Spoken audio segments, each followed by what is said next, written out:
Welcome to the Plagues Project. And Plagues Many Angles. Now more than ever. Come learn with us.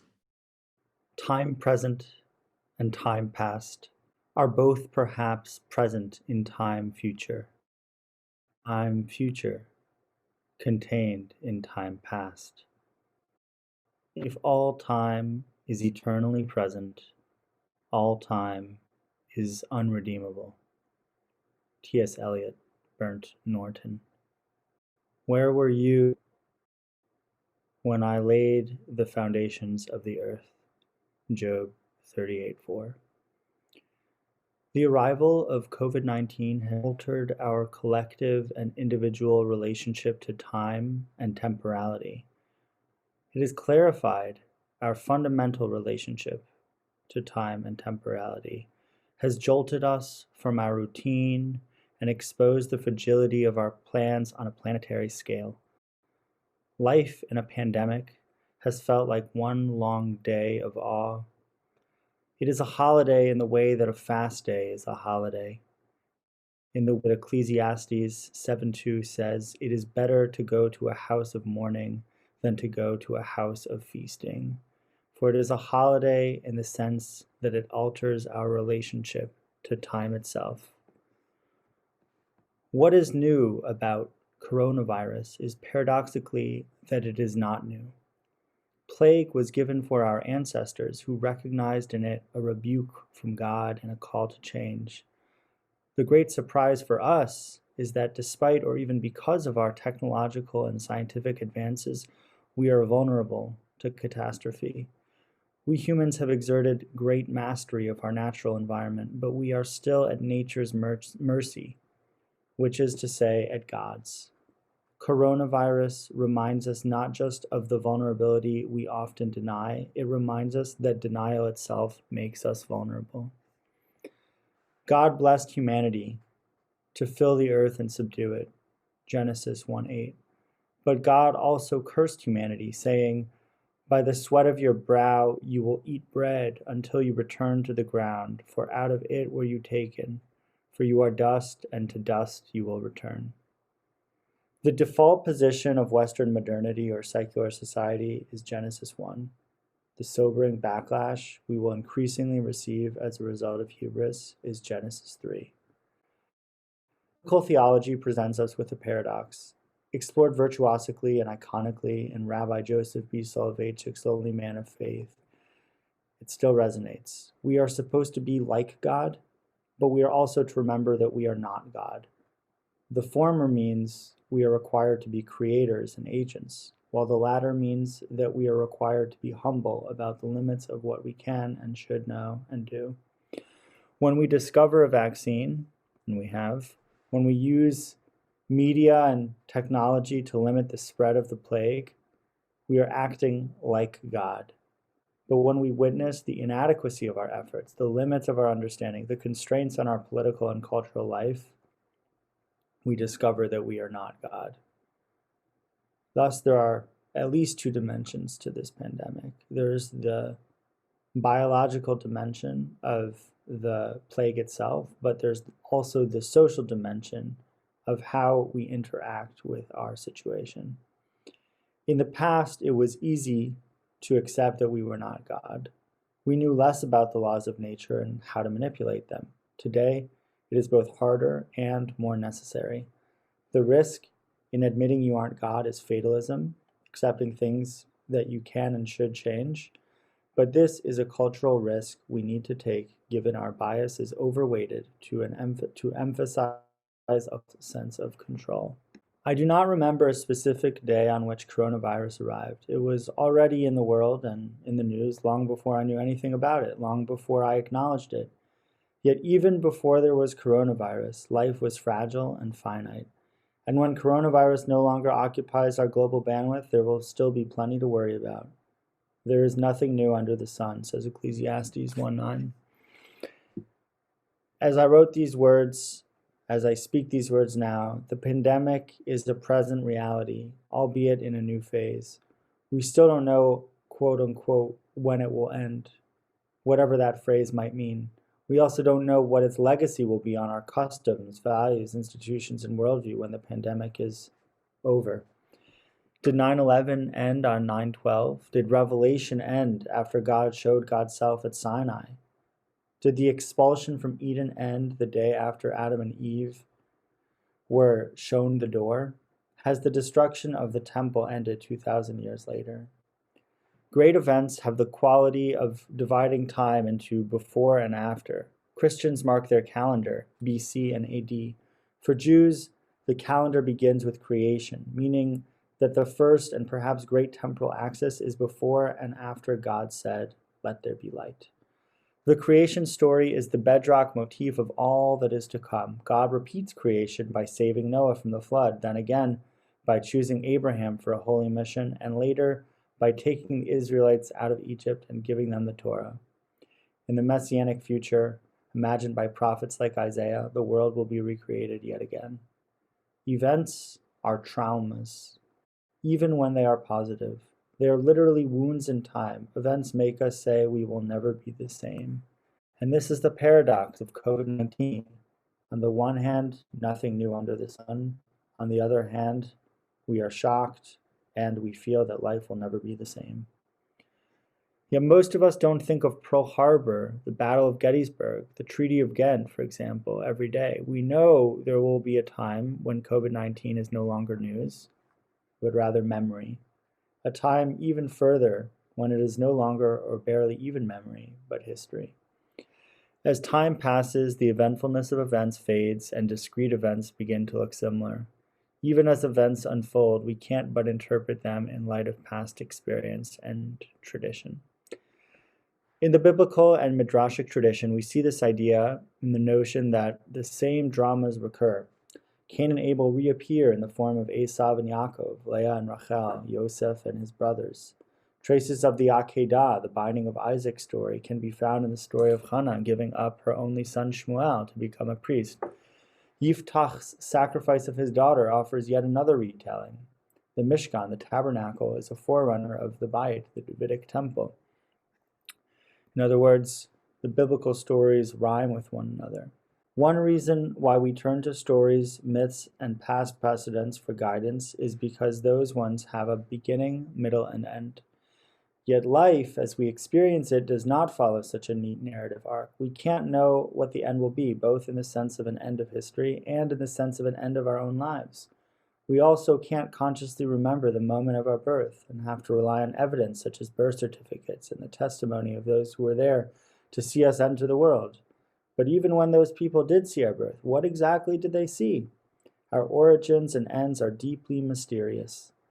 So beginnings, middles, and ends help us domesticate the mystery. A birth date is like the gate outside Eden, guarded by a flaming sword, keeping us from asking about the things we can never know, like the existence of the soul and where it comes from. We do the same thing with COVID-19. It came from a wet market. No, a lab, a bat, no, a pangolin. It came because of global warming. It came because of the Jews. It came because of globalization. It came because of governmental incompetence and malfeasance. All our explanations, some more plausible than others, some more conspiratorial than others, provide no end to conversation. None get at the heart of the matter, which is unknowable. The highest heavens are for God, but the earth was given to human beings. Psalms 115:16. We are earthlings who can and should know earthly things, but we cannot know that which God alone knows. God gives power to God's people. Adonai oz le'amo yitain. Psalms 29:11. We have oz, we have power. That is, we have technological and scientific capacity, but the psalmist does not say that God gave us omniscience. To reflect on the significance of an event as it is underway is what it means to live in time, to belong to history.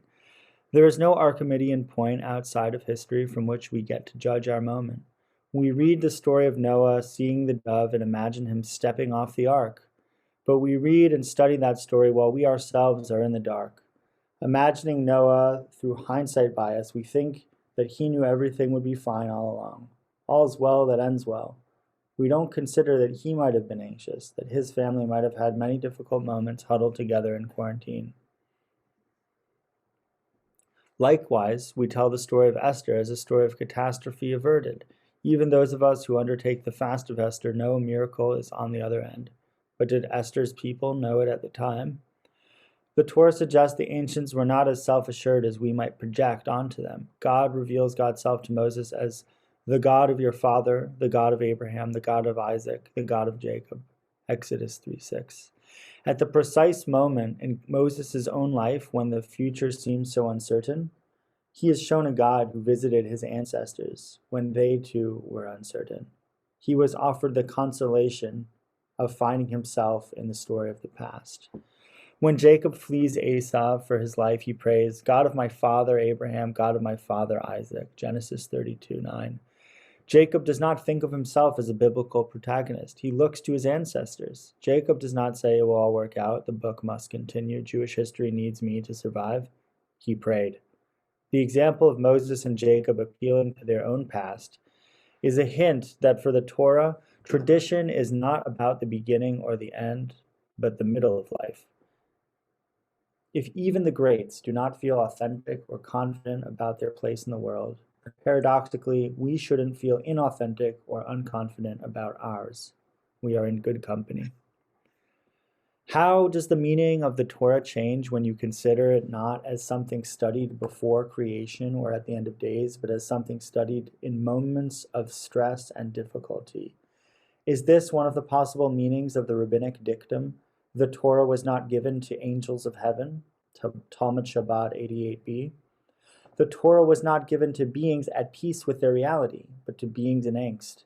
It is legible and meaningful, appropriate and helpful only for beings for whom, as the philosopher Martin Heidegger puts it, their own being is an issue for them. The Talmud in Ketubot 77b teaches that we are not allowed to take away the knife from the angel of death. In other words, we can't cheat death, can't attain immortality. In Shabbat 30b, King David tries to defy death by studying Torah all day long, presumably because death can't take him while he's studying. But if Torah is given to and for mortals, then King David's use of the Torah as protection against death is a misunderstanding. It's a misunderstanding of what Torah is for. Torah is not an elixir against non-being, but that which enables us to acknowledge and accept it.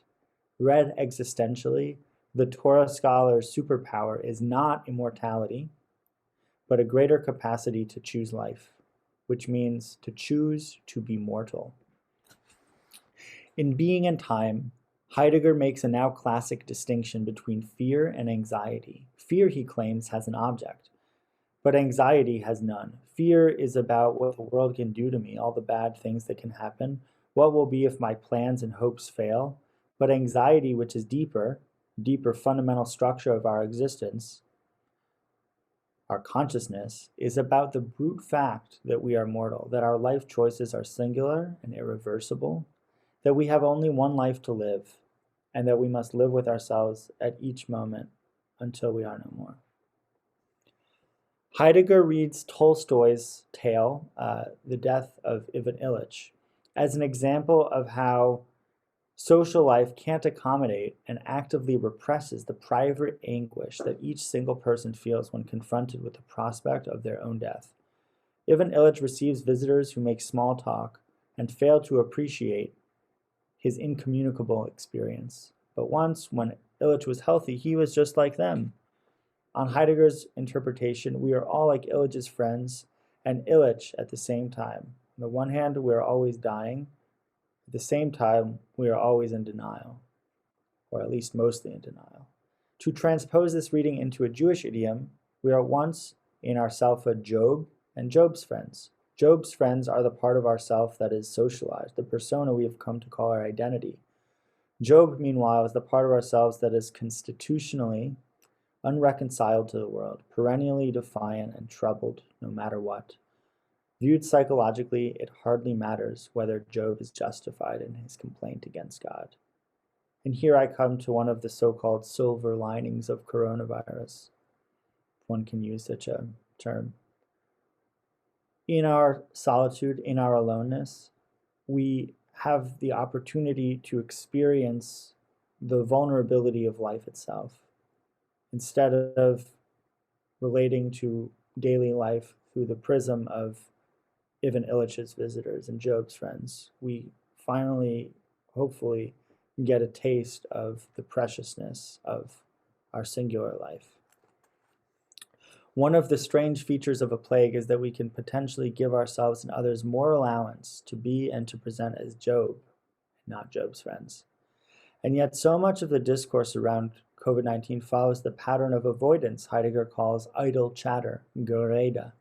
That is to say, the language of Job's friends and Illich's visitors. We'd still rather talk about politics and policy, which are no doubt important, than about the fundamental mysteries of being alive and of being mortal that the plague presents. Still, in turning the city and public space itself into a danger zone, at least for a time, the pandemic has offered us the opportunity to visually witness our private anxiety as a shared condition. It has enabled new norms of compassion, connection, and intimacy that are less typical in healthy daily life. The result is that with greater sorrow has also come greater kedusha, holiness. Of course, we want things to be mundane, less dramatic again, but there is also a sense in which we wonder if some of the elevated aspects of pandemic life can be integrated. Hannah Arendt writes in Men in Dark Times of the warmth that pariah peoples experience from huddling closely together as a result of being shut out of public life.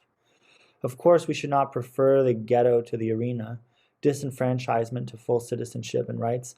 Yet Arendt notes that there is a coziness and closeness in such groups not to be found in majority cultures in modern states. Without idealizing or romanticizing the warmth that is produced precisely in darkness, we should ask what it offers us that we might try to bring back with us into a post-pandemic world. In Pesachim 8a, the Talmud instructs Jews to search for leavened bread the night before Passover with a small torch, not a large one. Why?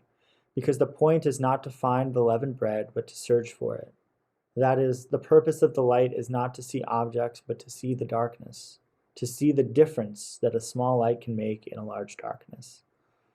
Torah in an Et Tzara, a time of plague, is likewise a search for what is wrong with ourselves and society, but perhaps by means of a small flame, not a powerful torch. What we get is not clarity so much as luminescence, small miracles, minor consolations. Living in a time of plague is about living in a time of waiting without expectation, a state of suspense. Even as we wait around for a cure, better testing, more information, we have to act, we have to live. But this, in fact, is what Jewish life has always been about. Jews wait for a messianic future, the ultimate vaccine, if you will, in which there will be peace and healing for the world. But we are not exempt from acting in the world as it is. Judaism, I believe, attempts to hold two conflicting truths simultaneously. Our situation on earth is not normal, and we must not make it a pretext for engaging in unsustainable, and dangerous emergency politics. The sages teach, any generation in which the temple is not built, it is as if it had been destroyed in their times. And that's the Jerusalem Talmud Yoma 1a. Thus, even in happy, prosperous, and free times, the Talmud instructs us to realize that something is off with the state of the world. This is the rabbi's equivalent of today's call, don't go back to normal. And yet every time Jews celebrate a joyous occasion, there's an equally palpable sense that rebuilding is underway. Reish Lakish said in the name of Rabbi Yehuda Nisia, one may not interrupt school children from studying Torah even to build the temple, Shabbat 119b. We need to affirm the severity of the plague and listen hard for what it can teach us.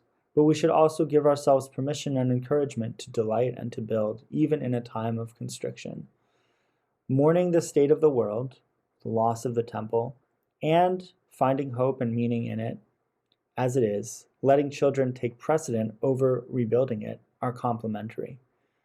Read more closely, Reish Lakish implies that the path to rebuilding will not be a quick fix, a construction problem, or technical challenge, but will be a multi-generational, educational, and cultural one, or adaptive challenge. Let us hope for a future of greater health and flourishing for human life on earth. And let us also remember that life is definitionally finite, and that an end to this plague, or even to plague in general, will not absolve us of the difficult task of being human. It is not on us to finish the work, nor are we free to desist from it. Pirkei Avot 2:21.